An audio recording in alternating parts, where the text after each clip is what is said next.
Bienvenidos almas perdidas a la narración de hoy, pónganse cómodos y empecemos. El piso 13. Nunca he sido bueno con los nombres. Pero las fechas se me pegan como el polvo en una alfombra. Fue el 19 de mayo, a las 4:42 de la tarde, cuando recibí mi primer sobremarcado, piso 13. Digo recibí por falta de un verbo mejor. Simplemente estaba ahí, descansando en mi escritorio de fórmica, como si hubiera brotado del aire seco de la oficina. Recuerdo ese momento con total claridad, porque lo escribo ahora, todo. Incluyendo este mismo momento. Esa tarde ya había dado mi último aliento. Había apagado mi computadora, empujado mi silla con un leve crujido y metido los brazos en mi abrigo. Estaba listo para irme, preparado para otra caminata silenciosa a la terminal de autobuses. Entonces apareció ese sobre. No escuché pasos, no sentí ninguna presencia cerca de mi cubículo, ni el susurro del papel, ni un cambio en el aire. Simplemente apareció ahí. Su color era un tono gris deliberadamente apagado. Y sin embargo, algo en él te obligaba a mirarlo, como si la propia textura del papel hubiera sido diseñada para absorber la curiosidad. La carta ponía, remitente. Unidad interna. Recopilación tardía. Tarea. Reportar actividad no humana en el sector B entre las 00 y las 3 de la mañana. Instrucciones. Mantener la objetividad. Evitar calificativos emocionales. Los nombres son innecesarios. Piso 13. El problema era que el piso 13 no existía. Al menos, no oficialmente. El edificio en el que trabajo, o trabajaba, tal vez, ya no estoy seguro, es un bloque de concreto soso de los 90, vestido con pretensiones modernas que apestan a decadencia silenciosa. 12 pisos en total. Botones de ascensor de la G al 12. Una cafetería en el vestíbulo con el olor permanente a café quemado y panecillos rancios. Pero si realmente prestas atención a los detalles, notarás algo extraño en el piso 12. Hay una puerta sin marcar, siempre cerrada, metida en una esquina donde la iluminación nunca se asienta del todo. A veces, durante el turno de noche, cuando la mayoría de los empleados se han ido y el silencio se cuela como un invitado tímido, puedes escuchar cosas. Muebles siendo arrastrados. Pasos lentos. Algo pesado moviéndose sobre nuestras cabezas. Nunca dura mucho, solo lo suficiente para mantener vivas las teorías y conspiraciones. Mis compañeros de trabajo tenían sus propias explicaciones. Una oficina de vigilancia del gobierno en la sombra. Cultos secretos financiados por la alta gerencia. Laboratorios experimentales dirigidos por contratistas privados. Uno dijo que eran extraterrestres. Otro juró que eran fiestas sexuales de ejecutivos. Nunca me importó. Hasta el sobre. Se lo llevé a mi supervisor, Leonel. Es un tipo de la vieja escuela, el único que todavía usa una pluma e insiste en el papel reciclado. Cuando mencioné el piso 13, levantó la vista con una expresión que todavía no puedo describir. Era como si finalmente hubiera dicho algo que había estado esperando durante años. ¿Te llegó uno?, preguntó, con voz firme y plana. Asentí. Me dio una simple respuesta. Entonces síguelo. Sin explicación. Sin garantías. Solo silencio. Un silencio que se extendió hasta que se volvió incómodo, como si quisiera dejar claro que la conversación había terminado y que, a partir de ese momento, yo pertenecía a otra capa de la estructura. Regresé a mi escritorio, inseguro de qué hacer. Volví a dejar el sobre y simplemente lo miré fijamente, como si eventualmente pudiera abrirse solo y explicarlo todo. A las 6 de la tarde salí como siempre. Pero esa noche, el sobre se vino a casa conmigo. No físicamente. Estaba dentro de mí, la tarea, el piso inexistente, la mirada de Leonel. Exactamente a las 3 am, una hora en la que normalmente estaría dormido o cambiando los canales de la tele en silencio, me encontré en mi cuarto abriendo la laptop del trabajo e iniciando sesión en el sistema de notas compartidas. Escribí, vacilante, nada que reportar. No se detectó presencia no humana. Reporte concluido. Cerré el archivo, apagué la laptop y me fui a la cama pensando que todo era una especie de broma elaborada de la oficina. Una broma corporativa de mal gusto. Pero en el fondo, sabía que no era así. A la mañana siguiente, mi tarjeta de acceso no funcionó. El escáner parpadeó en rojo. La puerta de cristal permaneció cerrada. La recepcionista, una mujer que nunca había visto antes, con rasgos extrañamente genéricos, me miró como si fuera un problema por resolver. No estás en el sistema, dijo, con voz plana y ensayada.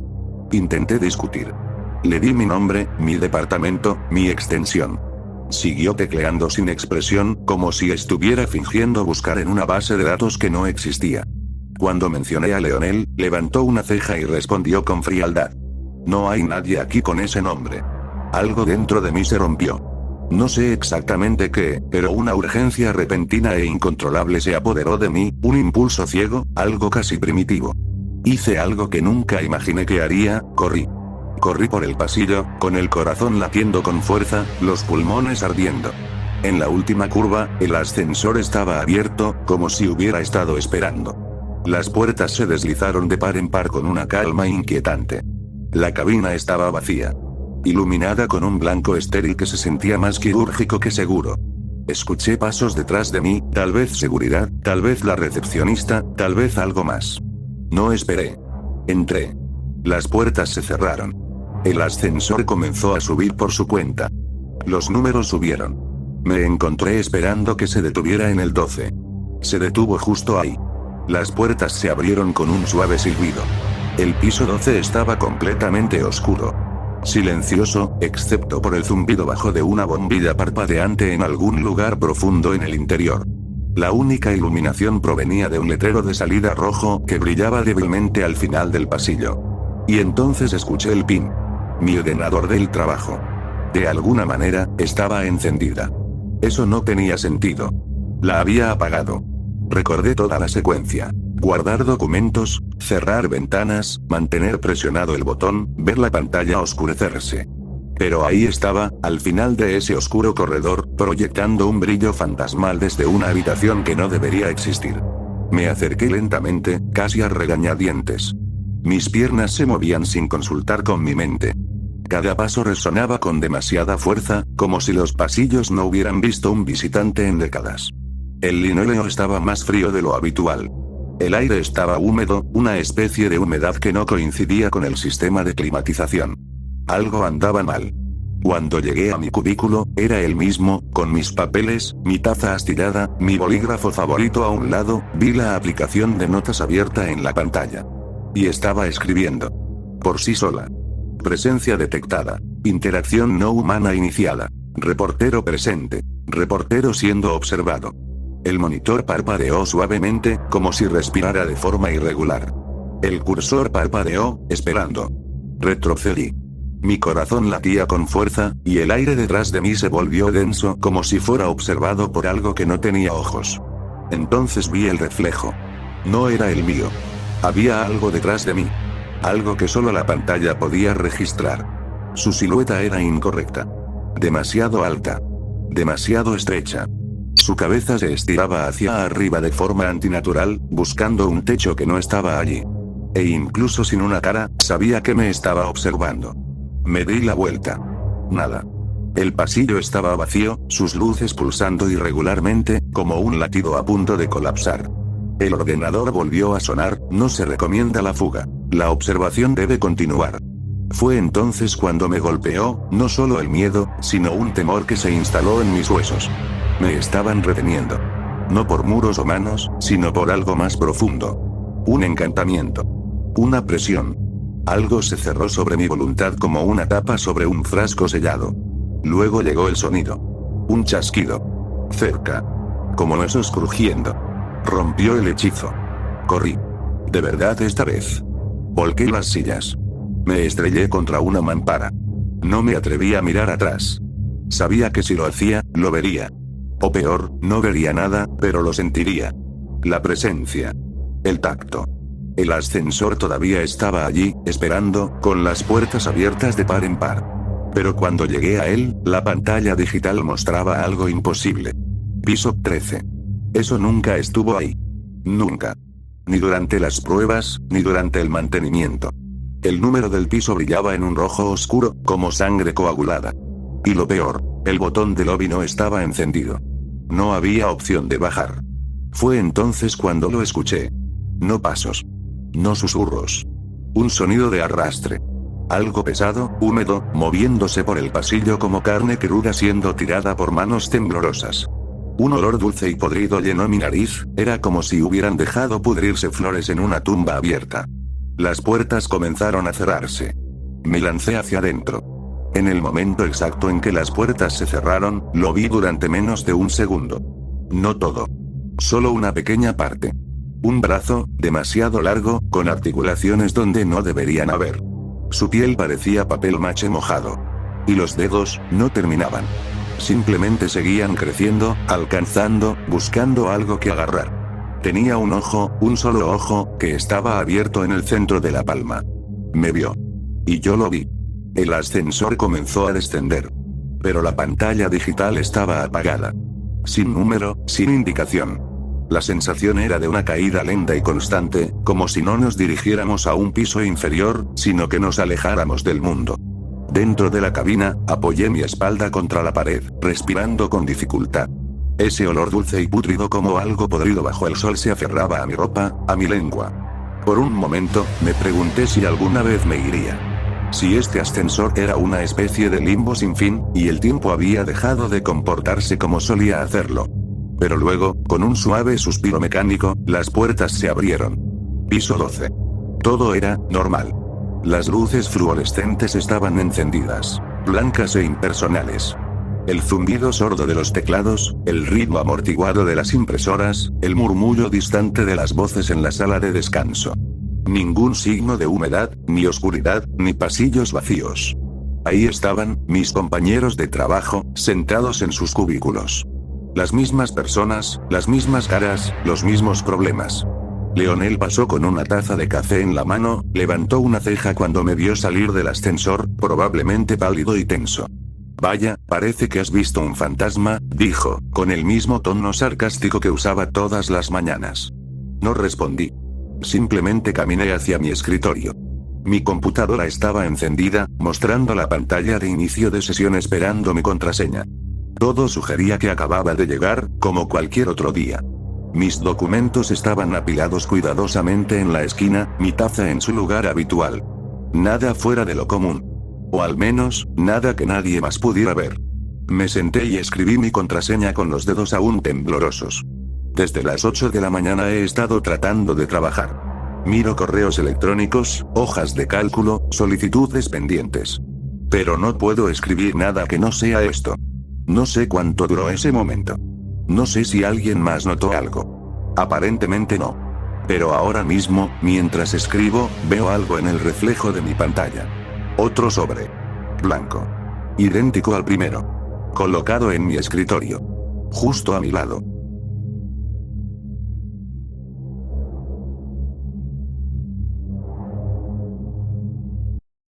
El proyecto Antaeus.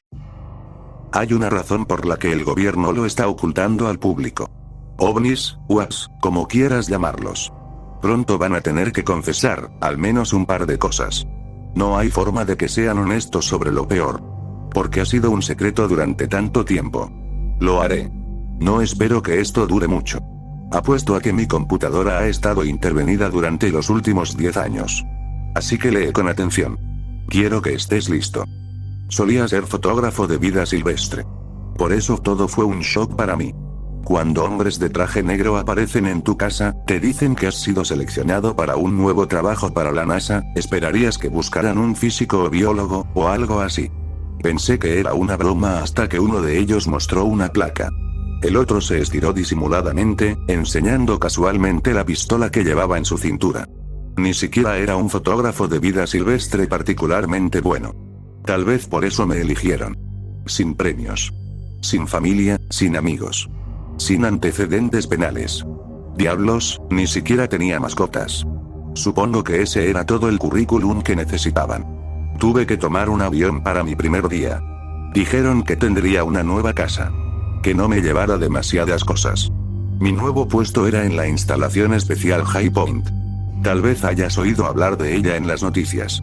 Es un complejo gubernamental, en las montañas, no muy lejos de Washington D.C., donde se supone que se quedan los líderes del gobierno. Si algo amenaza su seguridad en la ciudad. Supuestamente, es propiedad y está operado por FEMA. Entonces, ¿por qué iba a trabajar allí? Porque han estado mintiendo. Debajo de la instalación, hay kilómetros y kilómetros de túneles, corredores y habitaciones fortificadas, laberínticos, lo suficientemente amplios como para crear una ciudad subterránea oscura y fresca. Había laboratorios, bibliotecas, una fábrica, hangares de aviones, quirófanos. Necesitaban un documentalista. No querían desperdiciar a alguien más importante en tomar fotos. No creo que ni siquiera estuviera realmente trabajando para la NASA, incluso si nadie decía lo contrario. Al principio, realmente no entendía a qué le estaba tomando fotos. No era lo suficientemente estúpido como para preguntar. Supongo que eligieron a alguien que no pudiera entenderlo a propósito. Me llevaban a una habitación, donde había algunas piezas de máquinas o un motor en una mesa.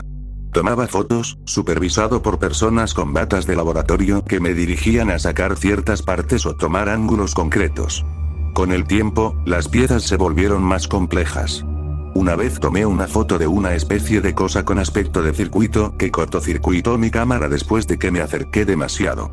Simplemente se desarmó en mis manos con una explosión de chispas azules. Tuve que cambiar de digital a película después de eso. Y luego, un día, hizo clic. Tal vez después de un año. Me hicieron ir al quirófano. Me vistieron como un malvavisco con una máscara de gas. Iba a fotografiar una autopsia. ¿Una autopsia? Recuerdo haber pensado que debían ser víctimas de algún experimento tecnológico encubierto que salió mal. Pero luego sacaron el cuerpo. No era una persona en absoluto. Era pequeño, con forma de persona, pero estaba mal ensamblado. Una pequeña parte enferma de mí casi se rió, parecía un extraterrestre de dibujos animados. Ojos grandes, cabeza grande, piel gris. Pero luego comenzaron a cortarlo y era muy real. Tuve que fotografiar cada órgano. Me emborraché para dormir esa noche. El lugar era lo suficientemente grande como para tener un bar, incluso si no podía salir a comprar mi propio licor. Supongo que mi reacción fue lo suficientemente buena, porque en lugar de mi trabajo habitual al día siguiente, me enviaron a una gran sala de reuniones. Necesitaban la opinión de un fotógrafo. Me dijeron que no hablara de esto con nadie más. Nos dieron seudónimos. El jefe del proyecto era Aquila, un tipo mayor de aspecto rudo que sonaba como si fuera de Nueva York. Había científicos. Gente tranquila e inteligente. Ni siquiera puedo recordar cómo se llamaban. La mayor parte de lo que dijeron se me escapó. También me presentaron a Sagitta, Cygnus y Canis. Nuestros futuros astronautas. Yo era Pixis. Cygnus me dijo que este era el nombre de una constelación con forma de telescopio. Me pregunto si pensó que era gracioso. Aquila nos informó que éramos una pequeña parte de un proyecto mayor. Mayor, en el sentido de mayor en alcance, pero también mayor, en el sentido de grandioso. Íbamos a ayudar con el desarrollo de una supercámara tripulada. El proyecto Antaeus. La tecnología que había estado fotografiando había sido desingenierizada y reingenierizada, todo con el propósito de desarrollar viajes más rápidos que la luz. Ya casi estábamos allí. El proyecto Antaeus estaba destinado a practicar el envío de naves tripuladas al espacio profundo. Antaeus y su tripulación iban a viajar a Marte, orbitar durante unos 3 meses y regresar. Esta fue la primera vez que decidí hablar. ¿Por qué estoy aquí? Mi voz se quebró.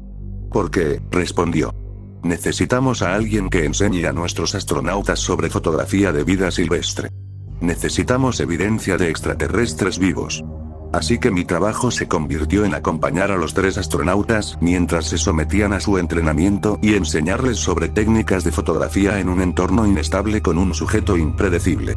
La cámara de Antaeus era más poderosa que cualquier cosa que yo pudiera tener en mis manos, pero no había datos para entrenar a una IA para buscar un extraterrestre en movimiento. Realmente no teníamos idea de lo que podríamos estar buscando. Solo habíamos visto sus naves de cerca después de que fueron destruidas. Fue menos agitado por un tiempo. Todos estaban enfocados en el proyecto. Vi naves entrar en el hangar, sin embargo. No las nuestras. Largas naves con forma de cigarro, construidas con metal que parecía haber sido aplastado, doblado y fundido tantas veces que se había vuelto liso. Cuerpos adentro sin evidencia de una puerta. Cygnus me contó rumores sobre naves que volaban desde el océano. Sobre ganado que se encontraba sin sangre y sin huesos, sin lesiones visibles. Me lo contó en susurros, por escrito, en miradas y gestos. No se suponía que lo supiera. Se sentía mal por mí. Tanta información sin ninguna respuesta era frustrante. Una noche se coló en mis aposentos.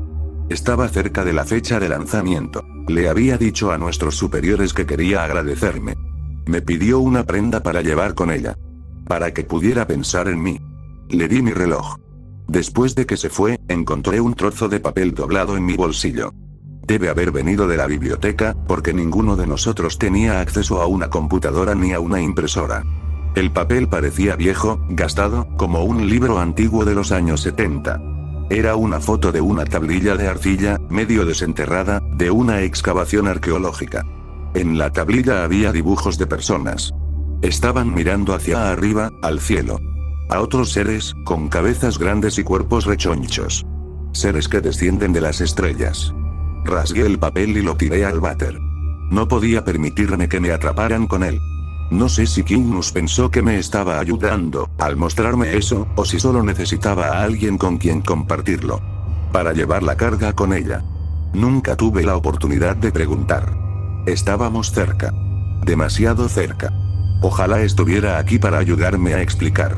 Antaeus se fue. La primera señal de alerta fue cuando la radio se negó a funcionar.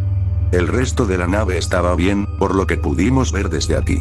No se suponía que recibiéramos las primeras fotografías durante un par de semanas. Sin embargo, recibimos más visitas mientras tanto. Más avistamientos. Me encargaron editar fotografías tomadas por satélite. Me enviaron a hangares solo para fotografiar orbes que giraban sin fuente de energía, manos de 4 dedos que olían a amoníaco. Un espejo plano y negro de 30 pies de ancho. Cosas que se sentían mal. La primera transmisión que recibimos fue hermosa. Alguien de arriba tuvo la amabilidad de dejarme mirar.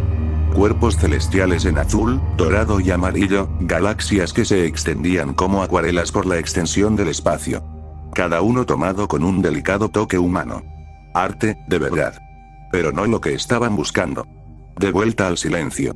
De vuelta al trabajo. De vuelta a los pequeños cadáveres grises y los pasillos vacíos. La siguiente serie de imágenes fue más inquietante. De nuevo, las primeras fueron preciosas. Una toma de la Tierra en colores arremolinados. Estrellas distantes. La luna de la Tierra. Las lunas de Júpiter. Algo en esta siguiente. Un contorno tenue, inorgánico. Una nave. Sin embargo, ninguna cantidad de edición podría aclararlo. Y silencio de nuevo. Estaba cometiendo errores. Perdiendo el tiempo. Miraba hacia arriba y pasaban horas. Aquila me dijo que sería liberado de mi período de servicio al final de la misión de Antaeus. Me pregunté si eso significaba que me matarían. Antaeus transmitió más fotos. Una toma perfecta, de una nave espacial no humana. Justo como las que teníamos aquí. Pero algo la había comprimido tan fuertemente alrededor del medio que se había partido por la mitad. Cuerpos retroiluminados por la luz del sol, flotando en el espacio. Cuerpos retorcidos y rechonchos. Otra nave destrozada. Una fotografía del Antaeus. ¿Cómo? Aquila me preguntó, ¿cómo? No lo sé, le dije. No les enseñé a hacer eso. Objetos extraños llegaron a las instalaciones con más frecuencia y en mayor número. Estaba más ocupado que nunca, solo en el trabajo más que nunca. A veces ni siquiera tenía tiempo de descansar entre sesiones antes de que una voz sin rostro en un intercomunicador me dijera que pasara a la siguiente. Me llamaron para tomar fotografías de una autopsia. No había tiempo para ponerme un traje hazmat, dijo el intercomunicador, solo tenía que entrar con el cadáver hueco. Estaba abierto, la piel y las costillas eran los pétalos de una flor carnosa. Cada órgano había sido cuidadosamente colocado en una bandeja, listo para la documentación. Estar cerca del cuerpo me hizo cosquillas en la piel. No de forma nerviosa. Ya estaba acostumbrado a los muertos. El cuerpo estaba teniendo un efecto físico en mí. Las luces parpadeaban. Me acerqué sigilosamente. Acurrucado en la cavidad abierta de su pecho había un reloj, negro y resbaladizo con sangre coagulada. Era mi reloj. Estaba mareado. Tembloroso, hice clic en mi cámara antes de rendirme y tropecé en el pasillo para vomitar. ¿Cómo? Tanta gente preguntándome como si yo tuviera una respuesta. ¿Cómo? Tuve que tomar un polígrafo. Tenía mi reloj. No sé cómo. Kygnus tenía mi reloj. Desde la Tierra, todo a bordo del Antaeus parecía estar bien. Excepto por la radio. Pasaron los días. Mi piel se enrojeció, se secó y se descascaró como una quemadura solar. Deben haber decidido confiar en mí de nuevo porque me hicieron volver a trabajar. Había otro cuerpo. Mi reloj, de nuevo, fue encontrado entre sus órganos.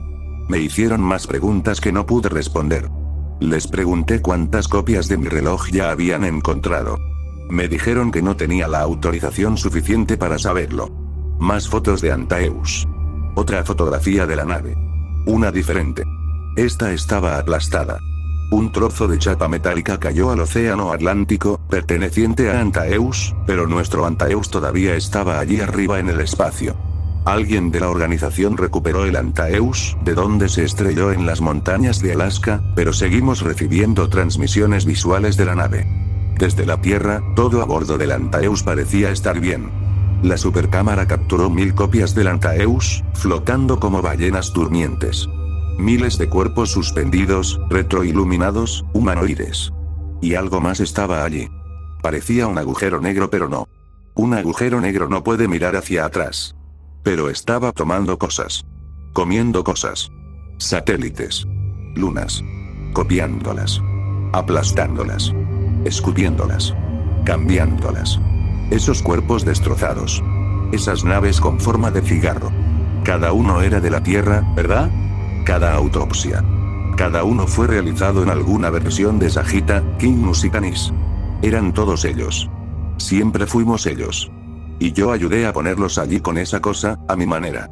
Nadie tenía respuestas. Al menos no las que estaban dispuestos a compartir.